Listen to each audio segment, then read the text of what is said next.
Bonjour à tous, bonjour à toutes, bienvenue. On va parler aujourd'hui d'XAI et de MLI, donc d'explicabilité des modèles et de Machine Learning Intelligibility. C'est la dernière conférence, je crois, dans cette salle. On a eu beaucoup de talks très intéressants aujourd'hui sur le sujet de la data gouvernance, de l'explicabilité des algorithmes divers. On a eu du MLOps ce matin qui était très intéressant aussi. Là, on va voir encore une autre partie de ce domaine-là. Je suis Benjamin Cohen-Liver, je suis docteur en IA et je suis responsable technique du pôle Data Science de la Positive Thinking Company, qui est un cabinet de conseil et de services spécialisé en technologie et en différentes techniques de data notamment. Moi, je représente la data. On a travaillé cette année avec Adrien Toulier. Et bonjour à tous, donc moi je suis Adrien Toulier, je suis le directeur d'analyse et du pilotage de la performance de Canal+ International. Donc Canal+ International, c'est l'entité du groupe Canal+, que je pense la plupart d'entre vous connaissent, qui s'occupe de la distribution de toutes les offres en dehors de la France métropolitaine. Ça représente à peu près une quarantaine de pays et territoires un peu partout dans le monde, notamment en Afrique, en Asie, dans 2 pays qu'on verra un moment dans la présentation, en Europe et l'outre-mer également, qui est distribué par Canal+ International. On a à peu près 15 millions d'abonnés sur l'international, ce qui fait à peu près le double de ce qu'on a en France. Donc c'est évidemment une entité importante du groupe Canal+. Alors, XAI, MLI et Canal+. Donc je pense que sur ces 3 termes, il y en a un qui doit vous parler. Les 2 autres, peut-être un peu moins. J'espère ne pas vous faire offense en disant ça. En tout cas, c'est ce qui va le plus nous intéresser aujourd'hui, l'XAI, la MLI. Et c'est dans un premier temps ce sur quoi on se penchera, puisque c'est Benjamin qui fera une cour magistrale sur cet aspect-là, sur ces concepts dans un premier temps. Ensuite, on rentrera un peu plus dans le concret, puisque ces concepts, on les a exploités ensemble avec PTC sur un use case de Canal+ International, un vrai use case, un vrai besoin de Canal+ International, donc on reviendra dessus. Je vous présenterai dans la deuxième partie l'existant avant l'intervention de PTC, qui est le point de départ de notre collaboration, et puis ensuite on parlera de l'implémentation, du use case en particulier, en quoi ça nous a été utile côté Canal+ International, et puis on parlera d'industrialisation à la fin, puisque c'est aussi un volet important de notre projet, et on veut absolument vous faire comprendre qu'on a bien pris en compte ce point-là et qu'on travaille dessus. Donc voilà pour le plan globalement de notre présentation. Donc on commence par le cours magistral. Alors ça va pas être trop théorique ni ennuyeux, c'est simplement pour illustrer le principe de XAI et MLI. Et je pense qu'au cours de la journée, la plupart des talks ont un peu mentionné ça, voire beaucoup. Donc je pense que pour ceux qui ne connaissaient pas, vous avez dû déjà découvrir. On va partir d'un cas assez simple pour illustrer ça. On a 2 modèles. On a un premier modèle qui est un modèle legacy de data science, de machine learning. Admettons pour l'exemple que ce soit un modèle qui permette de déterminer si un client ou une cliente est satisfaite avec un service, quel qu'il soit. Ça peut être Netflix, ça peut être Canal+. Et on a un deuxième modèle que l'équipe de data science vient de sortir. Le premier modèle a une performance de 92%, simplement une performance, une métrique un peu vague. Et le deuxième modèle a une performance de 96,2%. La question qu'on se pose, évidemment, quel modèle est le meilleur? Et vous vous doutez bien que si je vous pose cette question, c'est qu'il y a un vulgaire piège. Ce n'est pas forcément le modèle qui a la plus haute performance, en tout cas exprimé comme ça, qui est le modèle le plus intéressant, le plus pertinent, le meilleur. Là, on a un exemple de 2 modèles donc, qui essayent d'adresser à une problématique métier concrète, avec une métrique qui est, on le pense, pertinente, mais qui en fait est un peu simpliste. Et on va se servir du XAI, du MLI, on va détailler l'approche un peu plus tard, pour aller voir ce qu'il y a dans le modèle. Et quand on regarde un peu plus à quoi le modèle est sensible, pourquoi le modèle prend une décision ou une autre, pourquoi le modèle décide que telle personne est susceptible de quitter le service, telle personne n'est pas susceptible de quitter le service, on va voir que l'impact sur l'interprétation de la performance est assez énorme. On regarde des critères business, c'est peut-être écrit un peu petit. Tout à l'heure, j'étais au fond et je voyais pour ceux qui sont au fond que ça doit être difficile. On prend certains critères business très concrets que le modèle utilise pour son apprentissage. Le nombre d'items qui ont été achetés, admettons qu'on soit sur une plateforme de e-commerce. On va avoir par exemple le temps passé sur l'application ou sur le site. On va avoir l'interaction avec les médias sociaux, les réseaux sociaux, pardon. Et puis à la fin, on a des critères qui, eux, sont classés de non pertinents, comme la probabilité de se déconnecter de l'application ou le nombre de clics sur l'application. Ce sont des critères qui, a priori, ne sont pas très pertinents pour déterminer si quelqu'un est heureux ou pas heureux d'utiliser un service ou non.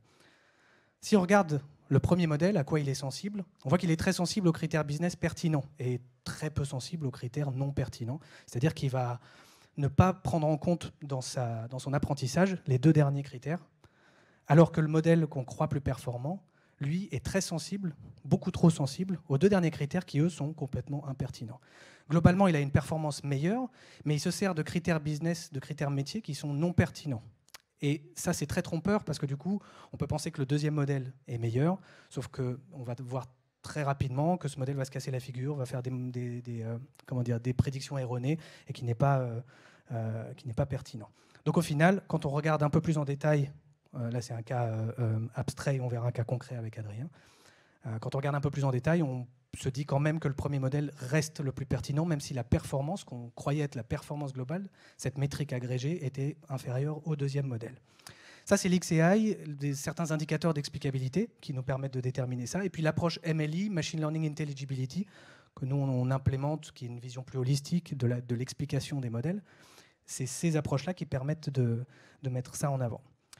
En fait, dans tous nos domaines de machine learning, de projets de data science, on a bien mis en avant les 3 principaux challenges qui sont les biais de données, qui occasionnent des biais dans les modèles, problème de discrimination, problème de performance qui n'est pas bonne, problème de tout un tas de problèmes qui font que nos modèles ne sont pas bons. Il y a un impact sociétal, il y a un impact de performance, il y a un impact économique, il y a un impact social. C'est très important. On a le problème de la puissance prédictive, la capacité d'un modèle à prédire correctement.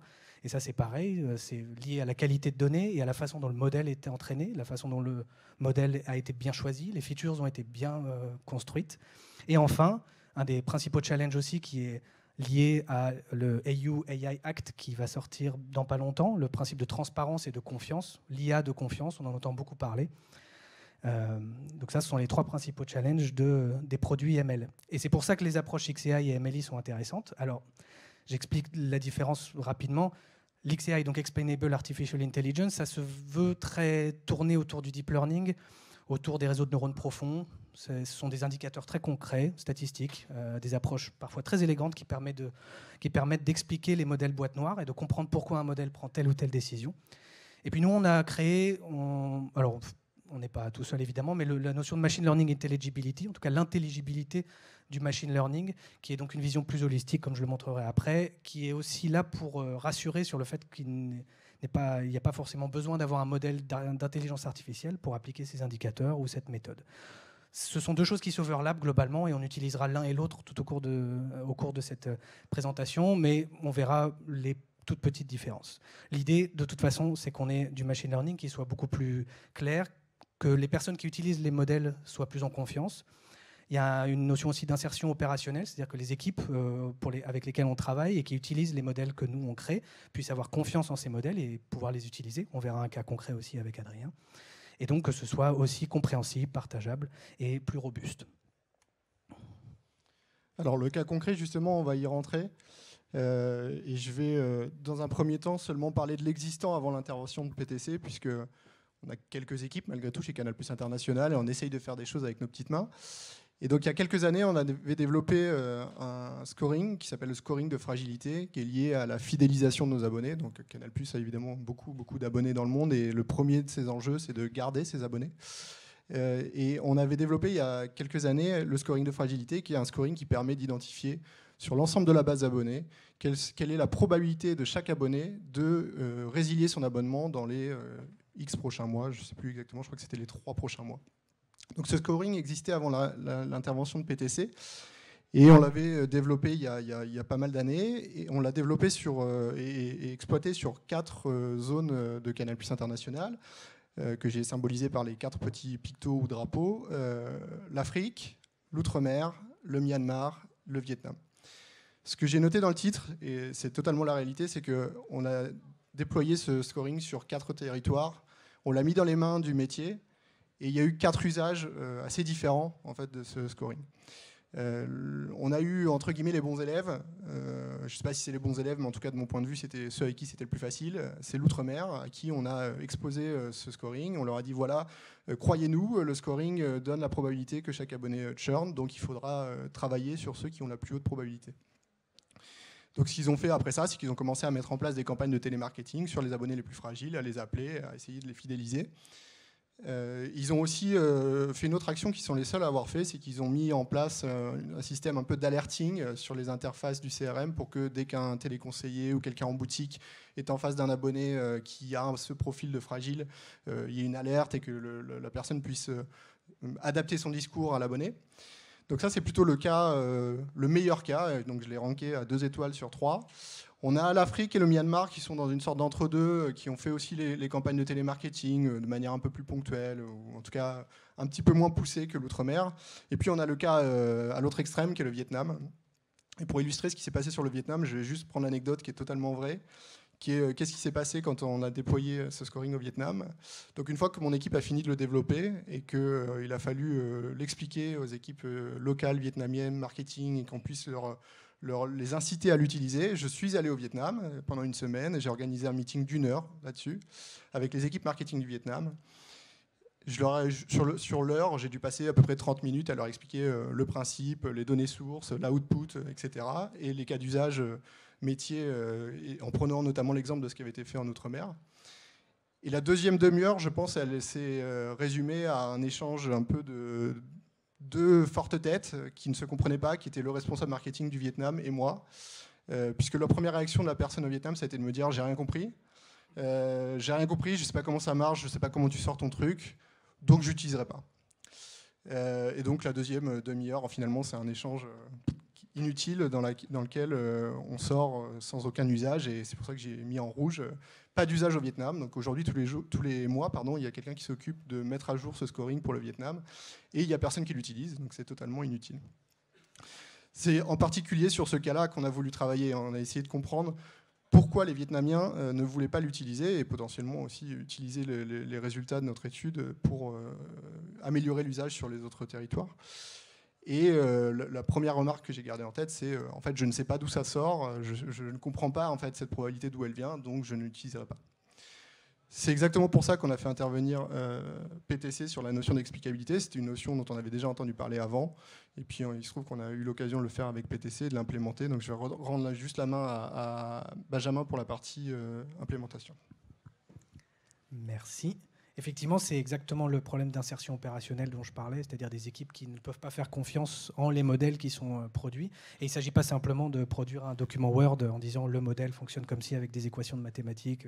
Ça peut, il y en a certains qui seront sensibles, mais il s'agit aussi de pouvoir avoir des indicateurs un peu plus fins, un peu plus réels, que peut-être certains ou certaines d'entre vous connaissent déjà. On va en parler un petit peu là, justement. Comment implémenter l'explicabilité ? Pour commencer, je fais un rapide rappel d'un cycle de vie classique de produits de machine learning ou de data science. On parle de plus en plus de produits data et de cycle de vie. Ça aide beaucoup. Ça permet aux équipes de data science et MLOps maintenant de gagner en maturité sur la façon de créer des modèles et des produits data. Donc récemment, chez PTC aussi, on a essayé d'adopter cette vision un peu plus produit, qui peut-être moi me gênait au début en tant que venant de l'académie, avoir ce mot, je trouvais que c'était deux choses différentes, mais en fait c'est extrêmement utile. On part du besoin métier, on a ensuite cette matière première qui est la data, évidemment. Cette donnée, la première étape, ça va être classiquement le data engineering, tout ce qui est la statistique exploratoire, la préparation de données, la préparation de variables, de features, la suppression de certaines de ces features. Ensuite, on a évidemment la partie ingénierie de modèle. Donc on a notre donnée, on a notre matière première. Maintenant, on va sélectionner le bon modèle, on va peut-être le fine-tuner, on va l'entraîner, on va le tester, on va à la fin faire un petit peu de fine-tuning d'hyperparamètres éventuellement. Et ça nous permet d'avoir un modèle, c'est-à-dire une représentation de ces données, une sorte d'encapsulation de ce que les données sont, mais le but, c'est que ce ne soit pas trop proche de ce qu'est la donnée, d'où ce pictogramme. C'est simplement une représentation pour pouvoir généraliser ensuite. Et une fois qu'on a ce modèle, on a l'étape de monitoring de ce modèle, on a de l'inférence, puis on va regarder les performances, on va regarder si ça bouge un peu, si ça correspond aux standards de l'équipe métier, de l'équipe de production, si c'est suffisamment performant.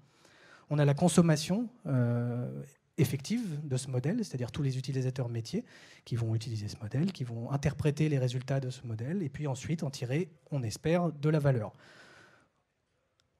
En parallèle, en filigrane de tout ça, on a la partie architecture et ML/DataOps, La personne ce matin disait qu'elle pensait que l'année prochaine serait l'année du MLSecOps, puisqu'on a le DevSecOps. Donc peut-être qu'on aura le MLSecOps, le MLSecData SecOps, tout ça, je ne sais pas. Mais en tout cas, on a plein de belles choses qui viennent du monde du software engineering et qui aident beaucoup le milieu de la data, pour être très honnête. Donc la partie architecture et MLOps, DataOps est fondamentale, parce qu'elle permet de rendre tout ça vraiment robuste, c'est-à-dire la data gouvernance, le talk qu'on a eu juste avant la BPCE par la personne de Montréal, qui était très intéressant. Donc la data gouvernance, le principe de modèle registry, de data store, feature store, pardon, de metadata store. On en reparlera un tout petit peu après. L'explicabilité, elle apparaît à plusieurs endroits dans ce cycle de vie. 6 en particulier, alors ces 6 pictos viennent du cycle de vie juste avant. On a en particulier la partie statistique exploratoire, où il est indispensable de savoir de savoir comment les données sont organisées. La chose assez classique, mais qui peut parfois être un peu vue trop rapidement, les données manquantes, les données biaisées en particulier, les données non équilibrées, des corrélations, on parlait de corrélations fallacieuses ce matin, des variables qui sont non pertinentes. Enfin, il est indispensable de savoir de quoi notre donnée est faite. L'explicabilité commence dès cet endroit-là. On a le data pre-processing, là ça va être tout cet aspect nettoyage de données. Si une personne a remplacé des valeurs manquantes par des valeurs aberrantes, le modèle ne sait pas ce qui est vrai ou pas vrai, ce qui est bon ou pas bon, ce qui est pertinent ou non pertinent, mais il va apprendre de ces aberrations-là. Donc il est indispensable aussi de pouvoir auditer cette partie de data pre-processing. Pareil pour la partie de feature selection, c'est-à-dire de sélection de quelles variables, la sélection des variables qui sont les plus pertinentes. Il peut y avoir des variables qui ont été gardées alors qu'encore une fois elles sont redondantes avec d'autres. Ça va créer des corrélations qui font que le modèle va avoir tendance à favoriser ces variables ou va être pollué par ces variables. C'est quelque chose de très important dans l'explication du modèle, de l'explication des décisions du modèle. La sélection du modèle, évidemment, si on choisit un mauvais modèle, on aura un modèle mauvais. Donc il faut être pertinent sur le choix de son modèle. Si on fait une régression linéaire pour essayer de prédire quelque chose qui n'est pas linéaire, on n'y arrivera jamais. C'est aussi bête que ça, mais parfois c'est pas aussi trivial que ça pour des équipes de data science ou de data analyse. La partie explicabilité des modèles, là, ce sera la slide juste après, c'est la partie vraiment indicateur statistique. Je vais en citer quelques-uns, mais on prend le modèle et puis on va appliquer certains process statistiques pour essayer de voir à quoi le modèle est sensible. Ça a fait écho aux premières slides où je disais que tel modèle est sensible au nombre de clics, tel modèle est un peu plus sensible au temps passé sur l'app. Ça va être via ces indicateurs qu'on va comprendre ça. Et puis enfin, le côté interprétation, c'est-à-dire que si le métier interprète de façon incorrecte les métriques qui servent les prédictions du modèle, de la même façon, on va avoir une prise de décision par le métier qui est biaisée, qui n'est pas pertinente non plus. Pour la partie explicabilité du modèle, donc vraiment la partie X et Y, les indicateurs, on a 4 grandes familles d'indicateurs précis, des métriques qu'on implémente. Il y a des packages en R, il y a des packages en Python, il y a des outils qui commencent à se créer de plus en plus. On verra à la fin une liste des différents outils. Elle fait un peu peur, mais on verra qu'il ne faut pas avoir peur de ça. Donc on a 4 familles principales, on a et qui se regroupent en 2 parties. Une partie explicabilité globale, c'est-à-dire le modèle en entier. À quoi il est sensible. Vraiment, là, c'était les premières slides. Il est sensible à ça, il est sensible à ci. Et on a différentes deux sous-familles. L'étude de dépendance avec PDP qui veut dire Partial Dependence Plot et ALE qui est Accumulated Local Effect. C'est 2 manières d'étudier l'impact d'une variable sur le modèle en entier. Sur l'importance des variables, juste en dessous, PFI, c'est Permutation Feature Importance. Et ça, c'est aussi une étude de l'impact des variables sur le comportement du modèle. On va permuter des features ensemble, des valeurs dans les variables, et on va voir comment le modèle réagit. Si on remplace par des variables, par des valeurs un peu aberrantes et que le modèle commence à augmenter sa performance, c'est qu'il y a un gros problème, puisqu'on vient d'ajouter des valeurs aberrantes. On fait ça de façon itérative et on arrive à voir quelles sont les variables, les colonnes qui sont les plus explicatives. Enfin, on a la deuxième famille qui est l'explicabilité locale. Là, un des bons exemples, c'est le credit scoring. Quand on fait une demande de crédit, par exemple, chez Sofinco, on a notre dossier qui est refusé. On est tout à fait en droit, et je crois que c'est depuis la RGPD que je lis à ça, on est tout à fait en droit de demander pourquoi notre dossier a été refusé. Ça prend quelques jours ou quelques semaines parfois, mais on doit avoir un retour comme quoi, est-ce que c'est notre situation socio-professionnelle, notre géolocalisation. Évidemment, si c'est quelque chose du genre notre race ou notre origine ethnique, notre genre, alors ça fait, et c'est extrêmement problématique, et c'est aussi pour ça que ça a été introduit, c'était pour éviter toute discrimination. Et là où l'explicabilité est extrêmement intéressante et nécessaire, c'est que ça permet d'aller auditer les modèles, les données et l'utilisation de ces modèles pour garantir qu'ils n'incluent pas des biais discriminatoires au sein des données. Et on sait qu'il y en a beaucoup, on en a entendu parler beaucoup sur ces dernières années, notamment en deep learning, en computer vision et en génération d'images. On a vu qu'il y avait des choses atroces que ces modèles produisaient. Donc cette partie explicabilité, elle est aussi très pertinente pour diminuer le risque de biais. Et donc pour ça, on a deux grands indicateurs, les valeurs de Shapley et Protodash, qui sont deux façons de mesurer pour tel dossier de crédit, par exemple, quelles sont les raisons pour lesquelles ce dossier a été refusé. Et on verra que dans le cas de Canal+ International, on a implémenté ces valeurs de Shapley et on est capable d'avoir des indications très concrètes sur la raison pour laquelle une personne peut churner, peut partir du service. Je pense que certains qui ont touché un peu l'explicabilité connaissent l'œuvre de référence par un docteur qui a vraiment formalisé tout ça, qui maintenant a passé son doctorat, je crois, qui est donc Christophe Molnar. Pour tous ceux qui veulent aller un peu plus loin, tout est open source, tout est libre de droit. Ce bouquin est une petite mine d'or, donc n'hésitez pas à y aller. Interpretable Machine Learning, la seconde édition vient de sortir. Je t'en prie. On revient sur le use case. Alors, nous, on ne vend pas de crédit chez Canal+, donc on revient sur notre use case autour plutôt de la prédiction de churn. On revient à nouveau sur l'existant, avant l'intervention de PTC. Donc, comme je vous l'avais dit, on avait essayé de faire avec nos petites mains déjà certaines choses, donc le fameux scoring. Et ce scoring, ce qui présentait, était aussi simple que ce que vous avez à l'écran. C'est-à-dire une info pour un abonné, donc en l'occurrence une cliente, 132 997, voilà son petit nom, et une valeur en sortie uniquement qui est cette cliente à 77,4% de churn. Voilà l'information qu'on donnait à nos équipes marketing et donc aux équipes du télémarketing qui sont sollicitées pour faire les appels. Débrouillez-vous avec ça, cette cliente à 77,4% de churn.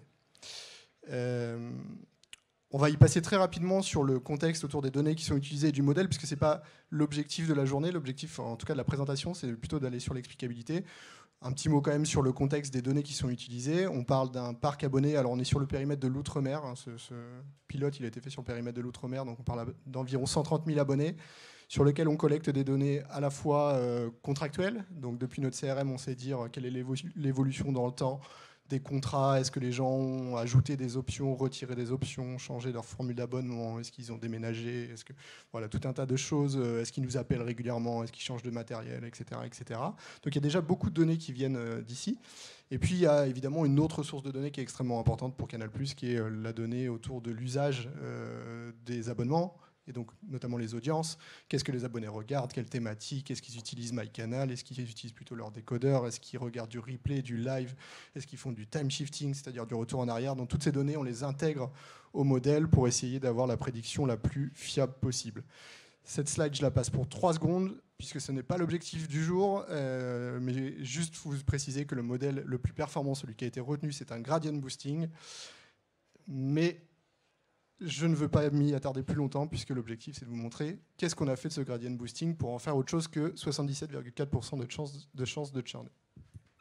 Effectivement, il y avait plusieurs modèles. On était parti d'une régression logistique et puis on a proposé un random forest puis un gradient boosting qui est un modèle très classique.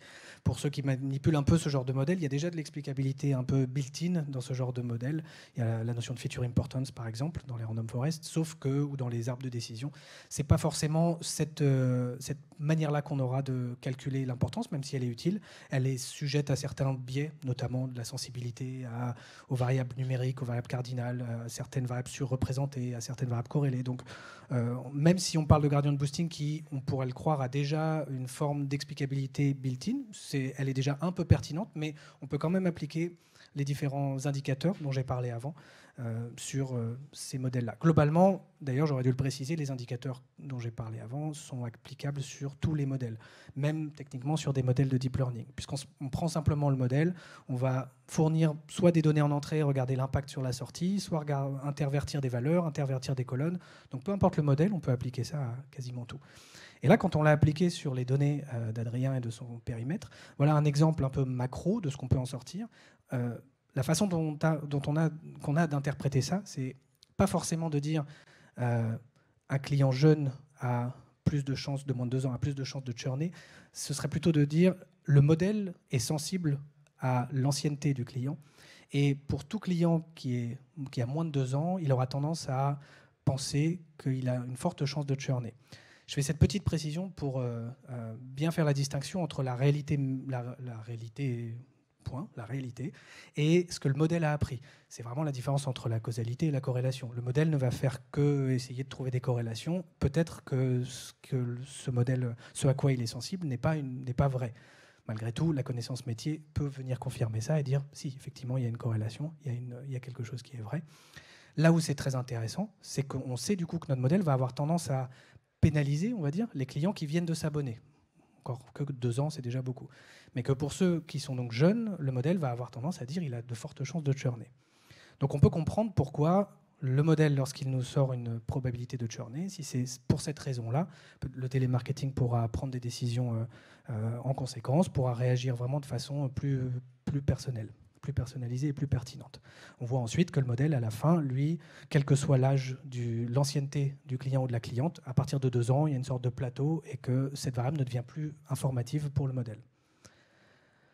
Une autre manière de représenter ça, c'est donc là le permutation feature importance, c'est la classification des différentes variables qui ont été utilisées pour l'entraînement du modèle et leur ranking en fonction de leur importance relative.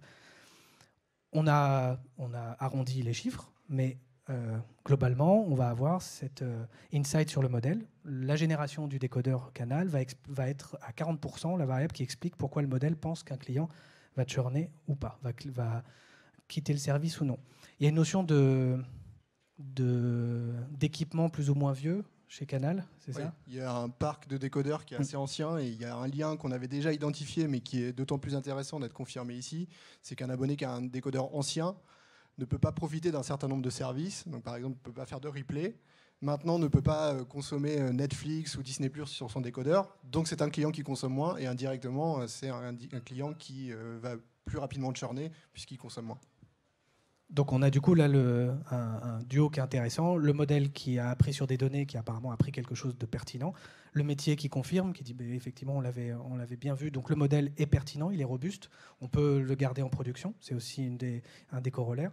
Ensuite on a d'autres variables comme le nombre de jours restants jusqu'à la fin d'une promotion, comme le type d'abonnement, etc., etc. On a plein de variables et qui vont perdre en importance petit à petit jusqu'à certaines variables à 1% d'importance, comme la zone géographique, ce qui indique qu'on n'a pas besoin d'utiliser cette variable pour apprendre le modèle, pour entraîner le modèle. C'est-à-dire que ce que je viens de dire, ça fait écho au principe de continuous training qu'on va voir juste après, qui, même si certains, notamment ce matin, émettaient un petit doute sur l'utilité du continuous training, il y en a un réel, et l'explicabilité a un lien direct avec la boucle de MLOps et de réentraînement continu. Lorsqu'on voit par exemple qu'on a une variable qui n'est pas explicative, on peut, si on le souhaite, enlever cette variable du jeu de données d'apprentissage pour le modèle et ainsi avoir un modèle qui a moins de variables à apprendre, ça veut dire potentiellement moins de valeurs qui vont polluer l'entraînement et donc un modèle, pourquoi pas, plus robuste. Donc cette explicabilité, c'est même pas la fin en soi. On peut directement la réinjecter dans un cycle de MLOps pour pouvoir générer un nouveau modèle, réanalyser l'importance des features, etc. C'est un outil vraiment donc qui sert d'analyse du modèle et même pour la création des modèles. Pour la partie explicabilité concrète, les valeurs de Shapley, qui sont celles dont on entend parler le plus souvent en explicabilité locale, c'est vraiment le standard de l'explicabilité. C'est génial, c'est juste lourd. C'est lourd à calculer, on ne peut pas faire temps réel pour le moment. Je crois qu'il y a une entreprise qui a breveté un logiciel, enfin qui a créé un logiciel propriétaire très cher pour accélérer ça incroyablement, mais voilà, il faut payer. Les implémentations open source sont encore un peu lentes, donc pour du temps réel, il faut oublier, pour le moment en tout cas. Ce que nous apportent les valeurs de Shapley, donc c'est pour telle cliente, tu avais dit quoi, 132 997, notre chère cliente, pourquoi elle en particulier a, alors c'était 77 et on voit 89, bon, on va dire 77. Oui, non, non, c'est moi qui me suis trompé. 77% de churn. Et on a cette liste-là. En haut, c'est les variables. C'est pas très lisible peut-être. Ça va. En haut, en haut, on a la variable qui va expliquer le plus pourquoi cette personne est susceptible de churner. Donc, l'échéance du contrat qui est dans 4-5 mois à peu près.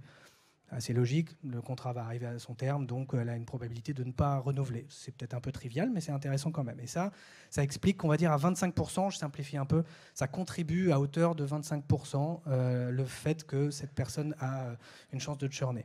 La troisième, par exemple, la troisième variable, on retrouve l'ancienne génération de décodeurs. Elle a cette variable, cette valeur de cette ancienne génération de décodeurs, a un impact de 13%, contribue à hauteur de 13% sur le pourcentage global de chances de churner.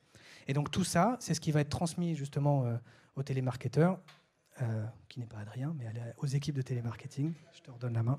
Et donc évidemment, on va totalement enrichir l'output du scoring, puisque en partant de quelque chose qui était cette cliente a 77% de chances de churner, on va arriver sur un output qui est beaucoup plus riche et qui dit cette cliente a 77% de chances de churner. La raison numéro 1, alors les deux slides ne sont pas totalement liés, mais bon, vous nous excuserez pour ça. Cette cliente a 77% de chances de churner. La raison numéro 1 est qu'elle a un décodeur qui est trop vieux. Donc on rentre dans le cas que j'expliquais tout à l'heure. La raison numéro 2 est que c'est une cliente ancienne.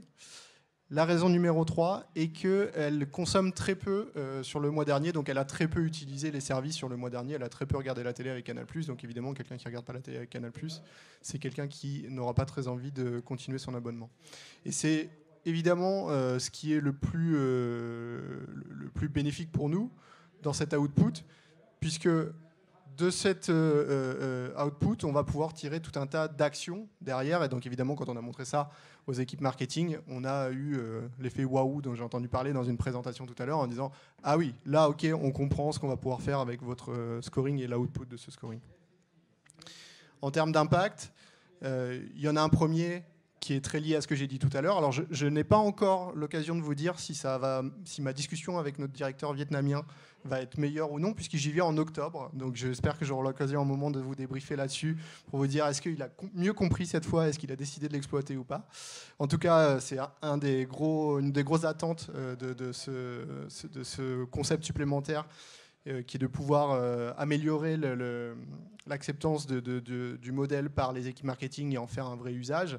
Et puis après, il y a tout un tas d'impacts autour de la personnalisation de ce qu'on va faire qui vont être vraiment bénéfiques pour nos actions anti-churn, puisque on disait tout à l'heure avec l'explicabilité globale du modèle qu'on pouvait déjà avoir, hein, honnêtement, on l'avait déjà un petit peu de notre côté, on avait cette info que quelqu'un qui a un décodeur trop ancien et quelqu'un qui va être naturellement à risque, sauf qu'en fait, il n'y a pas que des gens qui ont un décodeur ancien dans la base. Donc si je décide de faire une campagne sur les gens qui sont à risque et que je tombe sur quelqu'un qui a un décodeur récent, bah, je n'ai pas de levier, en fait, je ne sais pas quoi lui raconter.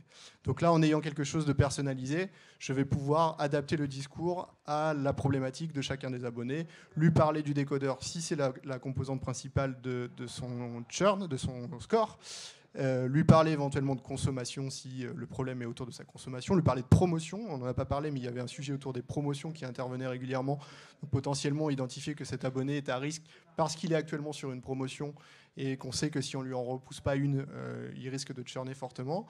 Donc voilà, il y a tout un aspect personnalisation et qu'on va forcément utiliser sur des outils, tous les outils connexes de la Galaxy Canal+, notre interface CRM pour pousser aux téléconseillers, aux vendeurs en boutique les infos autour des composantes du scoring de churn, pousser également des calls et des communications en sortant, que ce soit via les call centers, mais aussi par les SMS, les emails, etc., qui sont personnalisés, voire faire de la personnalisation dans nos outils en propre et notamment nos outils de consommation du quotidien, comme MyCanal par exemple, qui est un outil qu'on est capable de personnaliser. Alors le use case ne se prête pas très bien parce qu'on ne peut pas personnaliser MyCanal sur des raisons de churn, mais imaginons qu'on soit sur un autre use case qui soit autour de l'upsell ou ce genre de choses, en disant peut-être que la cliente en question a aussi un très haut niveau de scoring pour passer sur une prise d'option Bein Sport. Je prends un exemple au hasard. Et ben, on va pouvoir personnaliser son interface MyCanal en lui poussant en particulier les contenus Bein Sport et en lui expliquant qu'elle n'est pas encore abonnée et que si elle le fait, elle pourra profiter des contenus tout en sachant qu'elle est appétente à ces contenus. On passe à la mise en production, qui est un aspect important. Je crois qu'on a encore un tout petit peu de temps. Effectivement, la partie la plus technique, on va dire. Mais on va rester encore sur des concepts, puisque globalement, cette présentation, elle est là aussi pour parler un peu de culture générale autour du domaine et puis d'un cas d'usage concret. Donc on ne va pas non plus être trop barbant. En tout cas, je l'espère pas. Globalement, la mise en production, elle concerne des modèles de machine learning. Donc on va parler de MLOps. Est-ce que certains sont... Enfin, qui est à l'aise avec la notion de MLOps? OK. Alors, le MLOps, qui est à l'aise avec la notion de DevOps? Ça doit être les mêmes mains qui se lèvent, non? Un peu plus, peut-être? OK. Globalement, le MLOps et le DevOps, c'est un peu pareil. L'idée, c'est un peu comme l'étape entre faire de la super bonne cuisine à la maison et puis essayer de monter un restaurant. Mais même si on fait vraiment de la bonne cuisine à la maison, il faut quand même industrialiser ça si on veut faire un restaurant. Il faut avoir des bons frigidaires, il faut avoir des bons collègues, il faut avoir des bonnes normes de qualité, etc., etc. Donc c'est la même démarche. On a des data scientists qui ont des super modèles, des super démarches de statistiques sur leur ordi. On connaît le problème. Enfin, en tout cas, le contexte, c'est pas forcément un problème. Mais comment on fait pour l'utiliser derrière? C'est une question qui a l'air triviale, mais dont on parle tout le temps, depuis des années maintenant. Ça reste encore un problème, ce qui veut dire qu'il y a encore des choses à faire. Le DevOps, c'est comment on fait passer du code d'un laptop à de la production, notamment pour du software engineering ou pour des sites web, des apps. Ils sont très forts pour ça. Et en data, on était très en retard. On a pris leurs techniques, notamment le versionning, en grosse partie du versionning, on va dire, des tests unitaires, plein de choses qui sont un peu barbantes, mais en fait que personnellement, moi j'ai appris à aimer parce qu'elles font en sorte que la petite merveille qu'on a sur le laptop peut être utilisée et vraiment donner de la valeur à des gens qui sont du côté métier et pas seulement sur mon ordi. Donc on a pris ces techniques-là. Et on a fait en sorte que donc, les modèles de machine learning puissent gagner en robustesse, puissent gagner en auditabilité, puissent gagner en montée en charge, en capacité de monter en charge. Et ça implique différents composants. La base du DevOps, vraiment la grosse base, c'est l'IC/ICD. Et le MLOps, je vais le faire rapidement, a ajouté le CTCM, Continuous Integration Delivery. Donc on produit du code, il est testé à la volée, il est livré à la volée. Continuous Training, c'est spécifique au machine learning. On va avoir des modèles qui vont potentiellement être réentraînés de façon automatique, et on va voir la slide d'après dans quel cadre. Et continuous monitoring, qui est extrêmement important, c'est tout un tas d'outils ou d'indicateurs qui vont monitorer le comportement du modèle. On pense évidemment du coup aux indicateurs d'explicabilité qui font partie de ces métriques-là. Alors, d'autres métriques plus classiques, sans l'explicabilité, ça va être le temps d'inférence. Si notre modèle met 8 secondes à proposer un trajet sur Google Maps, vous n'allez peut-être pas être content, on ne va pas être content. Donc, on a par exemple sur ce genre d'application des contraintes de temps réel très fortes. Donc, le temps d'inférence va faire partie des métriques de monitoring des modèles. L'explicabilité, les indicateurs, le fait que par exemple les données commencent à drifter, je parle très rapidement de ça à la slide d'après. Ça va faire partie d'un ensemble d'indicateurs qui vont entraîner, pourquoi pas, un réentraînement du modèle. Et qui dit réentraînement du modèle de machine learning dit peut-être réentraînement sur une base de données qui a été versionnée avec un processus de pré-processing, donc qui veut dire encore de l'intégration, du delivery, etc. On a du coup cette cascade. On retrouve en haut à gauche, oui à gauche, là-haut. En haut à gauche, le Continuous Deployment Development, ensuite Continuous Integration, et ensuite la partie monitoring et réentraînement. Et les parties en jaune qu'on voit, oui, les parties en jaune, c'est là où la partie explicabilité, XAI, MLI, qui est plus holistique, mais encore une fois, on l'utilise de façon interchangeable, va intervenir. Qui est à l'aise ici avec la notion de concept drift? On en a parlé aussi, je crois, un peu au cours de certains talks. Data drift, concept drift? Une petite main, ok. C'est très simple et c'est primordial. Si on crée, je vais le faire rapidement, un moteur de recommandation, c'est le meilleur exemple selon moi. La personne ce matin a pris une grenouille dans de l'eau chaude, mais c'était très bizarre, mais c'était pas mal. Mais moi, je vais plutôt prendre un moteur de recommandation sur YouTube ou Netflix qu'on entraîne sur ce qu'on regardait il y a 10 ans. et qu'on utilise ce moteur de recommandation aujourd'hui. Je pense que nous tous, nous toutes, depuis 10 ans, on a changé nos habitudes, on a découvert de nouvelles choses, on n'est pas sensible à la même chose. Pareil pour Deezer, Spotify, peu importe. Là où on a le drift, c'est que nous, on a changé, donc les données qui servent aux moteurs de recommandation ont changé. Donc le moteur de recommandation, le modèle, il est complètement obsolète. C'est simplement ça le data drift, c'est essayer de détecter cette variation dans les données qui servent à l'apprentissage. Et quand on détecte une variation suffisamment importante, on va réentraîner le modèle qui se base sur ces données-là. Et c'est ce qu'on voit ici, là. Quand on a des nouvelles données aussi qui sont captées, donc par exemple un nouvel historique tous les jours, tous les mois, toutes les années, pourquoi pas des données d'audience côté canal tous les 6 mois, tous les 8 mois, on va regarder si ces données ont fondamentalement changé par rapport aux données de référence. Si elles ont changé, on va réentraîner le modèle de façon automatique. C'est ça le continuous training et c'est fondamental. Il ne s'agit pas forcément de faire du réentraînement tous les jours, c'est plutôt de faire du réentraînement de façon automatisée quand il le faut. Et là où c'est intéressant, c'est que ça a aussi une implication, selon moi, sur la partie éco-conception, qui est du greenwashing parfois et qui est très vrai d'autres fois. Il y a beaucoup de modèles qui sont réentraînés régulièrement sans qu'il n'y ait aucun besoin de les réentraîner. Ça reste des coûts de calcul, du stockage, toute une pipeline qui a un impact économique ou écologique. Donc le fait de pouvoir contrôler quand il faut réentraîner nos modèles, quand il faut refaire la partie data processing, c'est aussi fondamental pour ces raisons-là. Pour finir sur la partie mise en prod, la stack de MLI, XAI, de Machine Learning Intelligibility, peu importe, d'explicabilité, quel que soit le processus, en fait, on ne va pas parler de stack parce qu'il y a beaucoup trop de choses. Il s'agit d'outils de MLOps, mais il s'agit plutôt d'une méthodologie. C'est plus ça qui est important à retenir. C'est-à-dire que pour arriver à des niveaux un peu plus importants de maturité autour d'un process de machine learning, d'un projet de data science, il s'agit plutôt d'être au courant de ce principe de versionning, de ce principe de modèle registry, d'historisation, de data gouvernance, plus qu'une stack technique très particulière. Pour l'instant, il n'y en a pas encore une qui s'impose par rapport aux autres. Ça va être la combinaison d'outils qui sont plus ou moins bien choisis, mais d'outils et de méthodologies. Cette partie industrialisation, c'est quelque chose sur laquelle on a beaucoup et j'ai beaucoup insisté côté Canal+, sur le use case du scoring à nouveau, du scoring de fragilité. C'est aussi lié à un retour d'expérience sur ce qu'on avait fait avant, où on a constaté que finalement on était resté dans un mode très artisanal d'exécution et de run de notre scoring, qui faisait qu'en fait on n'avait plus réellement la main, plus réellement de supervision sur ce que ce modèle générait, alors que probablement il a évolué d'année en année. Donc on insiste beaucoup là-dessus et c'est ce sur lequel on est en train de travailler actuellement. Donc on est aussi un petit peu tôt pour faire le constat sur les bénéfices attendus de cette industrialisation.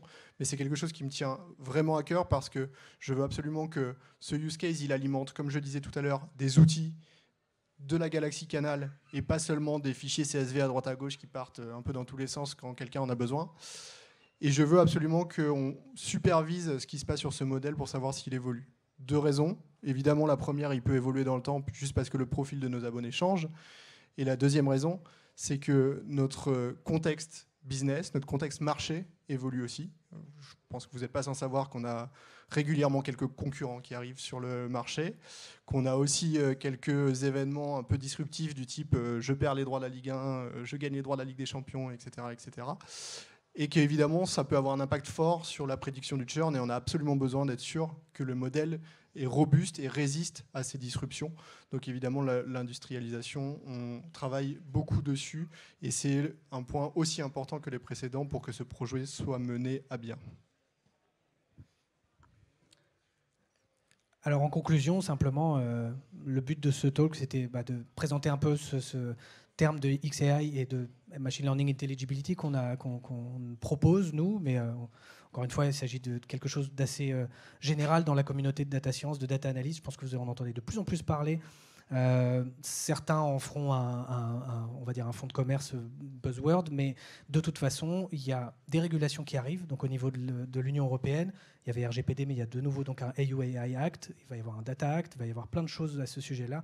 Il y a un impact sur, comme je disais, sur la partie comment dire, sociétale et sociale. C'est très important pour toutes les personnes qui sont concernées par des prises de décision de modèles de machine learning, c'est-à-dire tout le monde, de pouvoir avoir conscience sur la façon dont ces modèles ont été entraînés, sur leurs possibles biais, sur leurs possibles implications. Donc, très important d'avoir cette partie explicabilité. Il y avait des propositions très intéressantes tout à l'heure à propos de Parcoursup sur le côté fournir le code open source, par exemple, fournir de la documentation, c'est vraiment des choses qui sont importantes. Il y a des personnes qui considèrent que ça va freiner l'évolution de l'intelligence artificielle. Peut-être, mais il y a tellement de cas d'usage qui ne seront pas du tout freinés par ça, et au contraire qui vont bénéficier de cette explicabilité, de cette, cette augmentation de la confiance et de la transparence qu'on porte à ces modèles-là, de la compréhension de tout ça. Même pour les personnes aussi qui invoquent la notion de citizen data scientist, le fait de pouvoir comprendre un peu mieux ce que le modèle fait va permettre à des personnes qui n'ont pas 10 ans d'études de data science de manipuler ces choses-là. Bref. Moi, ça fait 2-3 ans que je me consacre beaucoup de temps à ce sujet-là parce que j'y crois fort et qu'au-delà de l'aspect vraiment nerd et un peu technique, statistique, d'aller trouver un peu ces indicateurs-là, il y a quelque chose de très concret, que ce soit au niveau business, que ce soit au niveau social, que ce soit au niveau même intérêt général. Voilà. Donc j'espère que ce qu'on vous a dit aujourd'hui vous a montré qu'il y a des implications très concrètes, vous a aussi montré quelques outils et quelques méthodes, même s'il y a beaucoup de choses à dire. On a essayé de contraindre à ces 50 minutes qui sont presque passées. Et puis, si jamais vous souhaitez en discuter un peu plus longuement, moi-même et Adrien sommes évidemment tout à fait disponibles. N'hésitez pas. Voilà. Merci beaucoup. Merci.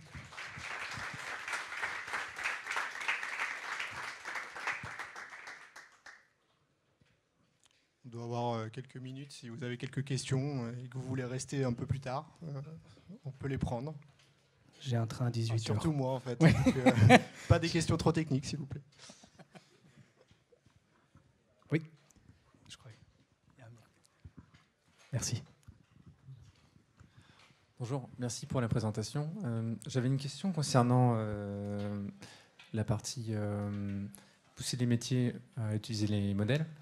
Parce que je voyais dans une des slides, il y avait marqué, vous parlez de proba, de chance de partir, notamment 77%, des choses comme ça qui sont assez élevées. Et donc ce qui m'étonnait, c'était que sur des scores qui sont aussi élevés, normalement ça se vérifie dans la pratique. Et en plus, vous avez un groupe témoin idéal avec le Vietnam. Donc, je ne sais pas, un mois plus tard, normalement les chiffres ils sont vérifiés et c'est un peu, c'est la preuve par l'exemple, quoi. Même s'il n'y a pas d'argument d'explicativité. Alors peut-être c'est quelque chose qu'on n'a pas assez essayé. En effet, on aurait pu faire ça. Et la manière dont on l'a fait, c'est de venir au moment de cette présentation, cette fameuse réunion dont je parlais. Il y avait aussi le retour d'expérience où on explique qu'on a appris le modèle sur 2 tiers de la base et on a fait la validation sur 1 tiers de la base. Ça n'a rien changé. Donc, en effet, on aurait pu essayer peut-être d'aller un tout petit peu plus loin en expliquant qu'on avait identifié des abonnés fragiles, qu'on avait mis un seuil, je ne sais pas, tous les gens qui ont plus de 70% de chances de churner ou ce genre de choses, et qu'on a constaté qu'ils avaient réellement churné. Bon, on ne l'a pas aussi bien fait que ce que vous l'avez expliqué, et surtout, ce qu'on a fait n'a pas suffi. Donc voilà, on essaye d'aller un peu plus loin encore dans l'exercice. D'accord. Juste un follow-up, du coup, c'est une vraie proba ou c'est un score, ce que vous montriez? Le 77, c'est une vraie proba. C'est une vraie proba. Okay, donc on a pris volontairement une abonnée qui n'était pas représentative du reste. Je vous rassure, la moyenne, c'est pas 77%. Sinon, je serais peut-être pas là en fait, pour vous présenter.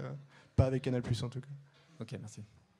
Et je rebondis, ça montre bien parfois la friction qu'il y a sur certains métiers à utiliser des modèles, ou même quand on leur dit ce genre de choses, vont dire non, tant que je ne comprends pas vraiment ce que j'ai en face de moi, ça ne m'intéresse pas, c'est du charabia ou quoi que ce soit. C'est une bonne manière, il y a des personnes qui sont réceptives à ce genre d'approche, qui vont dire ah oui, pourquoi pas, essayons. Manifestement, je crois que là on avait quelqu'un, et moi j'ai côtoyé aussi des personnes comme ça, qui ne sont pas forcément, c'est ni bien ni pas bien, c'est simplement une sorte de comment dire, pas de refus, mais ouais, de méfiance. Et ce terme de trust et de confiance et de transparence, c'est pas simplement pour mettre des hashtags, c'est vraiment que ça a des freins énormes chez nos clients, vraiment, manque de confiance. Donc peu importe ce que vous allez me dire, c'est de l'IA, je veux pas en entendre parler. Peut-être que c'est une question de génération, je sais pas si la personne était plutôt jeune ou... C'est pas forcément une question de génération, mais en tout cas, je pense qu'on adaptera aussi nos discours sur la manière de l'exploiter, puisque au-delà, je pense, d'expliquer que c'est une cliente qui a beaucoup de chances de churner, je pense que ce qui posait problème aussi, c'était de savoir comment on l'adresse et qu'est-ce qu'on fait en fait pour cette cliente. Et donc, même je pense qu'au-delà de lui dire à cette personne au Vietnam, il y a une probabilité de 77%, et les contributions, ce sont 25% qui vient du décodeur, 15% qui vient de la conso, etc., etc. Je pense qu'on va même lui dire, écoute, on a remarqué que cette cliente, on avait besoin de changer son décodeur, fais une campagne marketing qui vise à changer le décodeur de tous les clients qu'on va identifier qui sont dans ce cas-là. Et je pense que ça lui parlera beaucoup plus.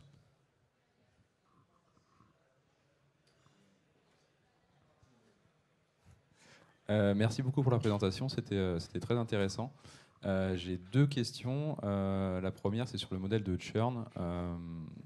Est-ce que vous avez essayé de détecter les clients qui en fait vont churner quoi qu'il arrive, sans forcément sans qu'ils soient sensibles en fait à une action commerciale, et ne pas juste peut-être faire un modèle de churn basique et juste un modèle où on veut expliquer un risque d'attrition, de churn, et en plus que le client soit réceptif à une action commerciale et un appel du téléconseiller. Tout à fait. C'est exactement ce que j'ai essayé de pousser plutôt dans un temps 2, parce que je vous avoue, quand on l'a fait, le premier réflexe des équipes marketing, celles qui voulaient l'utiliser, ça a été de dire on va appeler absolument les gens les plus fragiles. Et j'avais juste mis une petite alerte en disant attention, parce que peut-être que les gens qui sont les plus fragiles, et peut-être que quelqu'un qui a 80% de probabilité de churner, quoi qu'on fasse, il va churner. Et si on a, et c'est comme ça qu'on travaille aujourd'hui, on a un budget télémarketing, donc on peut appeler un certain nombre de personnes dans le mois. Si on a un budget à dépenser, peut-être qu'il ne faut pas le dépenser sur les gens qui sont entre 70 et 100%, mais peut-être sur les gens qui sont entre 70 et 40%, parce que ce sont peut-être les gens qui vont le mieux réagir. Et on a fait cet exercice en particulier sur le Myanmar. C'est pour ça que les usages ont été un petit peu plus ponctuels, et on a aussi pris un peu de temps pour faire cette analyse. Ils étaient demandeurs d'avoir ce genre d'analyse. Et on a constaté que quand même les gens qui étaient sur les scores les plus hauts, étaient aussi les plus réactifs. Donc c'est pour ça qu'on a gardé cette logique assez simple d'aller contacter en préférence les gens les plus fragiles. Ok, mais ça n'a pas été intégré dans le modèle du coup Non, le modèle ne dit pas cet abonné a une forte probabilité de churner et de réagir au fait qu'on la contacte. Le modèle dit juste il a une forte probabilité de churner, et nous on a fait les analyses complémentaires qui permettent de dire les gens qui ont les plus hautes probas sont aussi les plus réactifs. Ok, je me permets juste une deuxième question rapide sur la mise à disposition des informations aux téléconseillers. Est-ce que vous avez juste communiqué le top 3 des variables explicatives du modèle, ou vous leur avez mis à disposition les graphiques que vous nous avez montrés? Alors, avec des influences positives on n'y est pas tout à fait encore. On est un petit peu anticipateur sur le moment de la présentation parce qu'on n'a pas encore fait tout ça. La partie industrialisation, elle est en cours. Dans un monde idéal, moi, j'aurais voulu qu'on présente les valeurs de Chapelet exactement comme c'est présenté. Et c'est exactement ce qu'on s'est dit quand on a fait la présentation. On s'est dit, idéalement, on présenterait... Alors, j'avais eu une présentation il y a quelques temps de Aramis Soto qui expliquait que sur les prix de vente des voitures, en fait, il faisait un graphe exactement comme ça en disant le prix de départ de ce modèle, c'est tant. Et en fait, il y a moins 1000 € parce que la voiture est ancienne, il y a moins 500 € parce qu'elle a tant de kilomètres, etc., etc. Ce qui permettait à l'acheteur de comprendre en fait toutes les composantes qui permettait d'arriver au prix final. Dans un monde idéal, moi, je voudrais qu'on fasse ça. Aujourd'hui, on a un petit sujet d'outils côté Canal+, international, et de ressources également, qui fait qu'on va plutôt fonctionner par étapes. Et donc la première étape, et ça c'est ce qu'on a vu avec les équipes marketing, c'est qu'on va plutôt orienter nos campagnes sur les 2-3 composantes qui sont les plus souvent présentes. Donc notamment cette notion de décodeur et la notion des promotions. Enfin, il y en a 3. Les décodeurs, les promotions et les fins de contrat, pour faire des campagnes qui sont dédiées à cette composante. Donc par exemple, on va faire des campagnes de migration de décodeurs où on va cibler tous les gens qui sont à risque et qui ont cette composante comme la plus importante. À côté, on va faire une autre campagne pour les gens qui sont en promotion et qui sont à risque. Ça va être, je pense, la première étape vers quelque chose qui sera typiquement ça, mais qui arrivera un peu plus tard. Merci. Et c'était, je crois, une demande d'ailleurs, oui, quand on avait parlé d'avoir cette simplification cette granularité un peu plus élevée des 3 simplement principales, parce que ça peut être un peu technique et pas forcément direct, alors qu'on peut faire des variables en disant globalement c'est ça, globalement c'est ça, globalement c'est ça. Ouais, exactement. Bonjour. Bonjour. Une petite question sur le concept justement de concept drift. Là, vous nous avez montré des techniques qui permettent d'illustrer les outputs d'un modèle. Mais pour ce qui est des inputs, est-ce qu'il y a de la littérature statistique ou est-ce qu'il y a des concepts qui sont en cours pour identifier des concepts drift dans le cadre d'un process MLOps? C'est-à-dire de regarder le drift de la data? Par exemple, oui. D'objectiver si c'est un concept drift, si c'est un drift de data, si on compare une base à un moment T avec un T+1, ou voilà. Oui, on peut, avec des études de distribution de probabilité, de voir si les paramètres de certaines distributions changent avec le temps et de monitorer ça, ce qui fait que si on voit que, je prends un exemple simple, si telle distribution suit une loi normale avec mu sigma comme ça, on accepte une certaine tolérance, et puis si on voit que ça change trop, on déclenche un réentraînement automatique, ou en tout cas l'intervention de l'équipe Data Science pour monitorer ça. Ça peut être automatisé comme ça peut être manuel. Mais quand les données suivent des distributions statistiques, c'est possible, effectivement. Dans d'autres cas, on va essayer de créer des métriques pour caractériser la donnée et puis faire en sorte de détecter les sweet spots qui font que si telle métrique varie trop, attention parce que ça va faire exploser le modèle.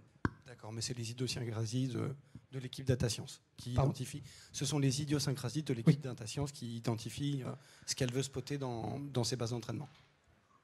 Il peut y avoir des inputs du métier qui va dire cette variable ne peut jamais excéder ça, etc. Sur des contextes un peu complexes, le métier est toujours indispensable selon moi, mais parfois on va pouvoir comprendre, lorsque les variables sont assez claires, les data scientists vont pouvoir comprendre naturellement. Il y a des cas où j'avais travaillé dans de la maintenance prédictive où on avait 3500 capteurs. Même en 5 ans, on ne peut pas comprendre tout ce qu'il y a là-dedans, c'est très technique. On était allé voir les ouvriers malgré tout, on était allé vraiment faire des ateliers, ils nous avaient expliqué leur métier. Malgré ça, on avait quand même des choses excessivement difficiles. Là, pour le coup, on a besoin d'un input du métier qui nous dit telle variable ne peut pas dépasser ça, telle variable ne peut pas dépasser ça. Et donc en mélangeant une approche règle métier, donc un peu rule-based, écrite à la main, mais qui est indispensable parce qu'un modèle prendrait trop de temps à apprendre ça, et en mélangeant donc des indicateurs plus classiques, etc., on arrive à déterminer des variables types, des comportements de variables à monitorer. Et pour finir, les indicateurs d'explicabilité peuvent servir à supprimer des variables. C'est-à-dire que sur les 3500 variables, à l'époque, le métier nous disait on en regarde 2. Alors c'était un peu extrême, mais c'est typiquement le genre de choses que les ACP font, enfin les analyses en composantes principales, etc. font, ou que les indicateurs d'explicabilité font, c'est-à-dire de dire telle variable a une importance de 0,1%, donc supprimons-la. De toute façon, elle ne va pas servir au modèle. Donc on va pouvoir également alléger les variables, et c'est plus simple de monitorer dans ces cas-là un data drift, puisqu'on aura une dizaine, quinzaine, ça dépend du contexte, de variables. Donc c'est plus gérable. Voilà. Merci. J'en prie. Je repense juste à la question de tout à l'heure sur la moyenne. En voyant le chapelet, la moyenne, en fait, elle est visible dans ce graphe. C'est le 6% du point de départ. En fait. La moyenne de probabilité, c'était 6%. Et en fait, justement, ce graphe part d'un 6% et explique qu'est-ce qui a permis de dériver du 6% pour arriver. Alors, c'est là où 89. On n'était pas sur le même exemple que tout à l'heure, mais c'est 89%. C'est ça, tout en haut à droite. Et donc, en fait, le point de départ, c'est la moyenne de probabilité des abonnés, qui est 6%. Et ensuite, toutes les composantes qui permettent de passer de 6 à 89. Donc, heureusement pour nous, la moyenne, c'est 6 et pas 77. Apéro ? Enfin, moi, j'ai un train à prendre, mais apéro, sinon. Merci beaucoup, encore une fois. Et puis, bonne soirée et bonne continuation. Merci.